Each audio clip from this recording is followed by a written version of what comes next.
Olá pessoal, vamos resolver esse exercício onde a gente tem aqui um muro de arrimo. Esse muro tem uma parede aqui vertical de 6 metros e 10. Essas dimensões aqui estão em centímetros. Então o topo dele tem 40 centímetros. A base tem uma altura aqui de 90 centímetros. A gente tem uma sobrecarga de 20 kPa. Um ângulo de inclinação do terrapleno de 8 graus. O ângulo de inclinação do tardosa aqui seria 90 graus. A largura da base é 4,80, 3 mais 1,80. Esse 1 metro aqui seria um solo que tivesse na frente do muro, e o lado direito aqui é o solo que fica atrás do muro. Então o muro está segurando essa camada de solo aqui. E aí a gente vai ter então peso específico do solo no valor de 18 kN por metro cúbico, peso específico do concreto no valor de 25 kN por metro cúbico, a sobrecarga é de 20 kPa, o ângulo de atrito do solo 25 graus, o ângulo de atrito entre o muro e o solo, que estaria atuando aqui, de 15 graus. Então isso faz com que a gente possa utilizar a teoria de Coulomb. O ângulo de atrito entre a base do muro e o solo aqui embaixo de 25 graus, o ângulo de atrito do muro com a horizontal, o ângulo de inclinação do muro com a horizontal de 90 graus, então esse ângulo aqui, e o ângulo de inclinação do terrapleno, 8 graus, esse ângulo aqui da frente. Para a gente fazer o cálculo então, do coeficiente de empuxo, já que a gente tem um ângulo de atrito entre o muro e o solo, vamos considerar o coeficiente de empuxo pelo método de Coulomb. Então essa equação aqui que eu estou trazendo para vocês, ela está baseada nesses ângulos aqui. Então aqui a gente tem o ângulo beta, que é o ângulo de inclinação do terrapleno, o ângulo deltazinho aqui, que é o ângulo de atrito entre o solo e o muro, que vai fazer com que a nossa força fique inclinada, e o ângulo alfa aqui, que é o ângulo de inclinação do nosso tardoso. Então, a gente tem aqui os ângulos. Existem livros que trazem equações às vezes um pouco diferentes, porque esses ângulos às vezes estão definidos ou com letras diferentes ou em locais diferentes, como por exemplo esse alfa aqui às vezes fica definido do outro lado aqui, então daria uma equação um pouquinho diferente. Mas substituindo esses valores, então a gente encontra o valor aqui de 0,41. Então substitui alfa aqui por 90 graus, o ângulo de atrito por 25 graus, o ângulo de atrito entre o solo e o muro de 15 graus e o ângulo de inclinação do terrapleno de 8 graus, dando aí o valor de 0,41.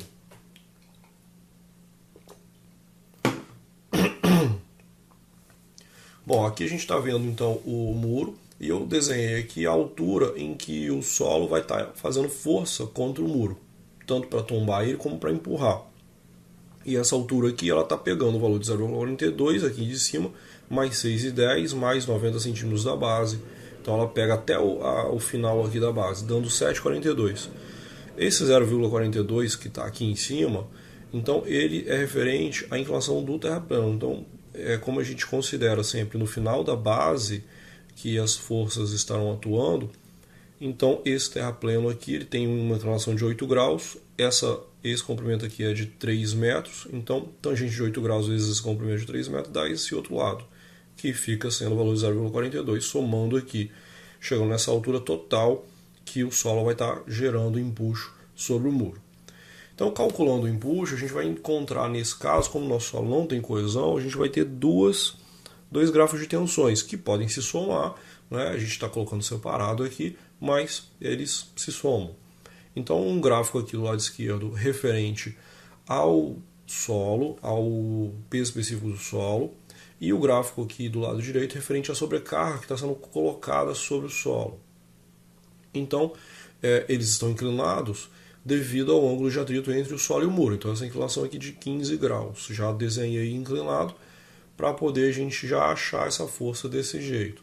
Então, somando aqui esses dois valores, então no caso do solo, eu coloquei o ρ aqui referenciando o solo, e esse B aqui é porque é da base, porque no caso do solo é um triângulo e ele vai aumentando conforme aumenta a profundidade. Então, no caso da tensão de empuxo ativo na base, a gente vai ter o valor do coeficiente de empuxo ativo vezes o peso específico do solo vezes a altura. Então, isso aqui.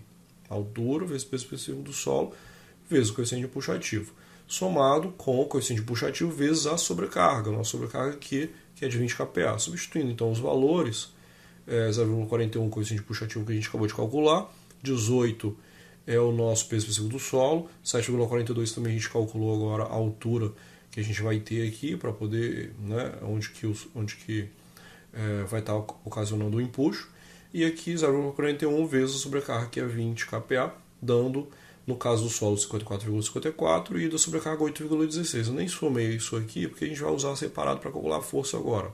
Então eu trouxe aqui os valores das forças, eu coloquei aqui a força resultante do solo, que está sendo aplicada a 1/3 da altura, porque é um triângulo, e no outro caso aqui a força resultante da sobrecarga, que está atuando na metade da altura, porque é um retângulo isso aqui.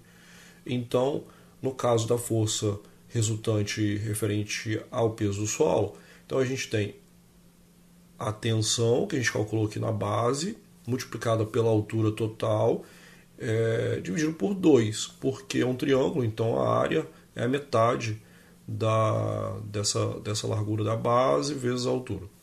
Então, isso daqui, a tensão, como essa tensão aqui é coeficiente puxativo vezes o peso específico vezes a altura, e eu estou multiplicando de novo pela altura, a altura vai ficar ao quadrado. Então, substituindo os valores, a gente acha o valor de 202,38 kN por metro. E aí a gente vai decompor na direção aqui horizontal e vertical. No caso da horizontal, a gente vai multiplicar pelo cosseno do ângulo de 15 graus, que é o ângulo de atrito entre o solo e o muro. Então está aqui, a gente chega no valor de 195,48. E no caso da componente vertical, a gente vai multiplicar pelo seno. Então a gente chega no valor de 52,38. Para essa outra força aqui, a gente faz a mesma conta, só que em vez de dividir por 2, a gente só pega a tensão e multiplica por H. A tensão é K vezes Q, né, vezes H, que é 7,42. Então, multiplicando pelo cosseno, a gente acha a componente horizontal, multiplicando pelo seno, a gente acha a componente vertical. Então, aqui as duas componentes.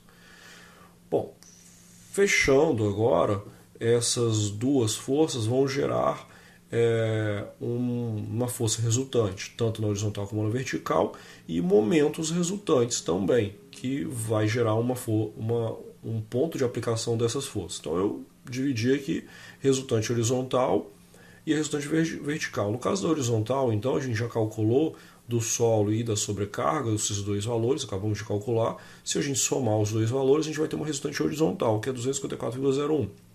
Somando esses dois valores aqui.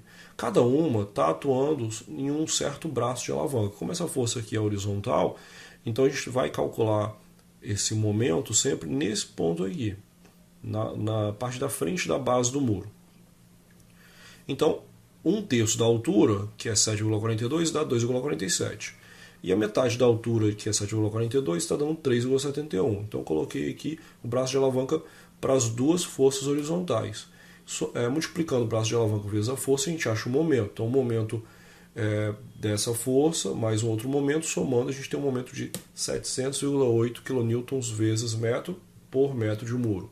Esse 2,76, então, eu peguei os 700, dividi por 254 para achar a média ponderada disso. Então, esse valor dos 2,76 é o braço de alavanca médio. Tá? Não é nem H sobre 3, nem H sobre 2, é alguma coisa aqui no meio.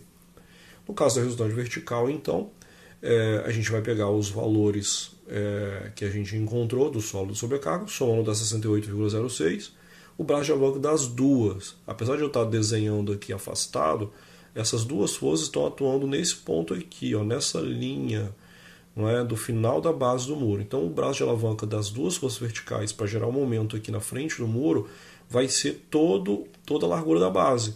Então, 4,80. Então, 4,80 tanto para uma como para outra, que dá esses momentos, chegando no somatório dos momentos nesse valor de 326,7. E o 4,80 vai se repetir, né? Fazendo a conta aqui, a gente vai encontrar o mesmo valor do 4,80. Bom, essa resultante, então, vai gerar então aqui uma força de 254 horizontal, que está aqui, e uma força de 68,06 vertical, que está aqui. Então, essas são as forças resultantes que estão atuando. E o braço de alavanca médio, que a gente achou de 2,76 e 4,8, está aqui. 2,76 aqui, na direção que eu estou dizendo aqui, que é o Z, né? E 4,8 nessa direção aqui do eixo X. Então a gente encontrou isso daqui, vamos guardar isso daqui e vamos calcular agora o peso sobre a base do muro. Então, item 2 aqui do nosso processo, peso sobre a base do muro. Para calcular o peso, eu estou dividindo toda essa estrutura aqui, todo esse desenho, em elementos geométricos ou retângulo ou triângulo. Então aqui eu fiz aqui esse retângulo aqui, coloquei como elemento número 1. Aqui no solo eu tenho o segundo retângulo, que é o elemento, aqui é um triângulo, né? Aqui é um retângulo que é o elemento número 2. Observe que isso aqui é solo, só que é o solo que está sobre a base do muro. Então tudo que está sobre a base do muro vai gerar peso na base do muro. Então isso é importante. O 3 aqui, essa parte da parede que faz esse retângulo. O 4 é o triângulo que fica na frente. O 5 é o retângulo da base do muro. E o 6 vai ser a sobrecarga que está atuando nesse trecho, que também vai gerar peso sobre a base do muro. Ok? Bom, tabelei isso tudo e fui calculando os pesos para cada um dos meus elementos geométricos e os seus braços de alavanca, multiplicando um pelo outro, achei os momentos de cada elemento geométrico. Somei os dois, né, somei os momentos, somei os pesos e pela média ponderada encontrei o braço de alavanca médio. Tá? 1720 sobre 597 dá 2,88. Então só mostrando como é que eu fiz esse elemento 1 aqui. Então eu tenho 0,42 vezes esse outro comprimento aqui, que é 3 metros, dividido por 2, porque é um triângulo, e multiplicado pelo peso específico. Como isso é um solo, o peso específico é 18. Então esse valor aqui a gente encontrou. Esse triângulo aqui, ele vai ter uma resultante atuando aqui, assim, que seria 1/3 desse elemento aqui, dessa largura, que é 3 metros, só que da direita para a esquerda. Como a gente está querendo da frente do muro, então eu vou pegar o contrário, 2/3 de 3 metros. Então 2/3 de 3 metros somando com 1,80.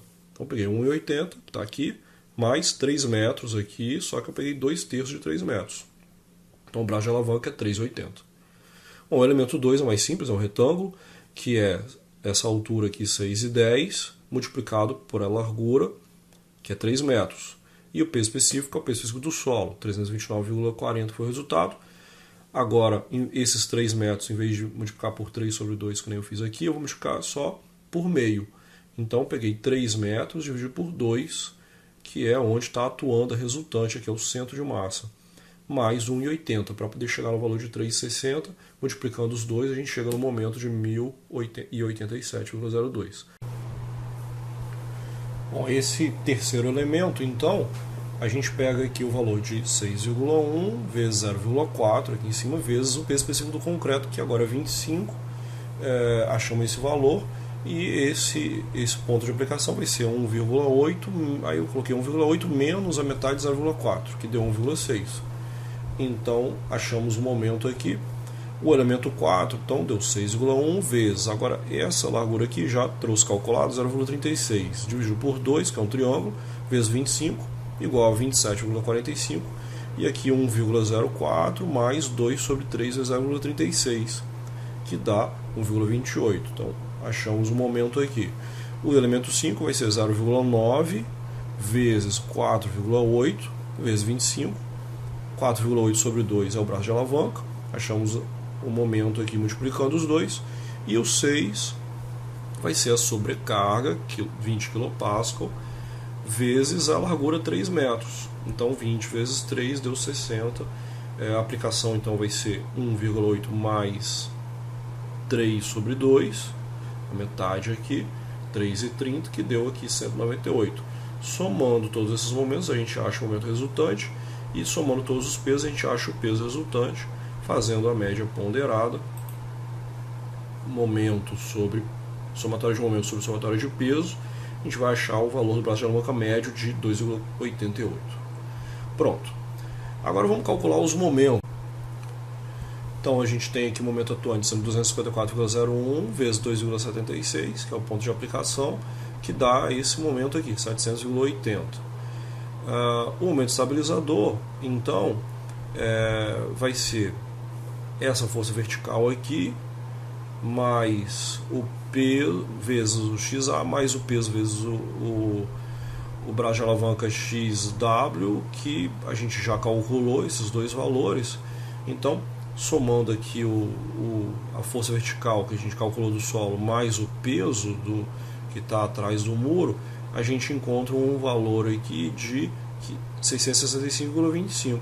E o braço de alavanca aqui, médio, ficou sendo 3,08. Então, daqui até aqui seria 3,08. E daqui até aqui seria 2,76. Bom, já trouxe então esses valores aqui.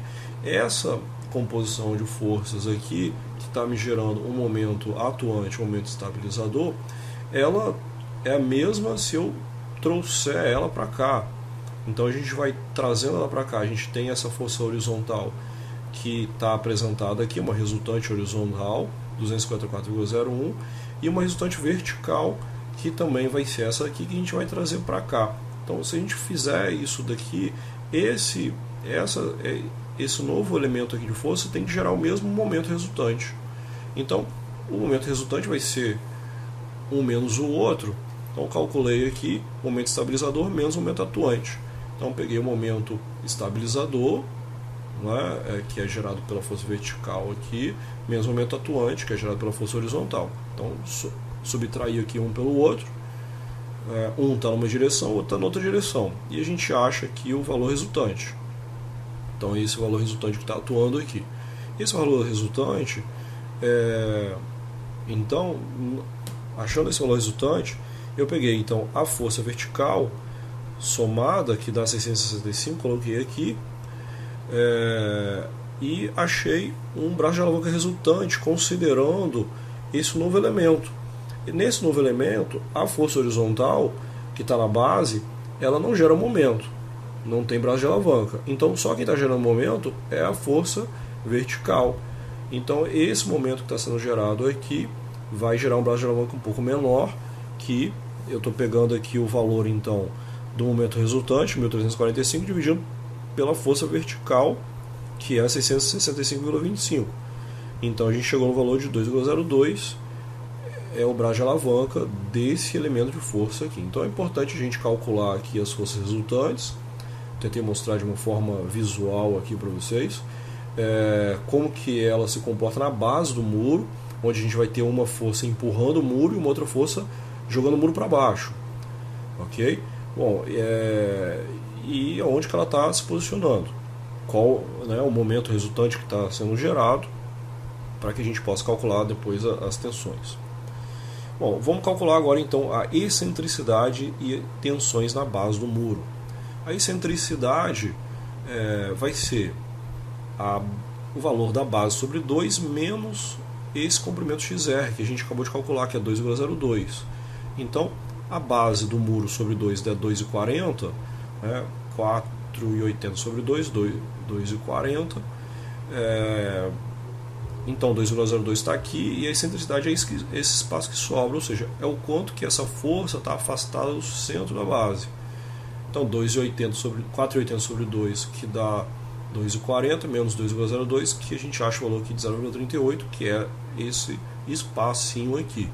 Esse comprimento aqui, que dá excentricidade, não pode ser maior do que o valor da base sobre 6.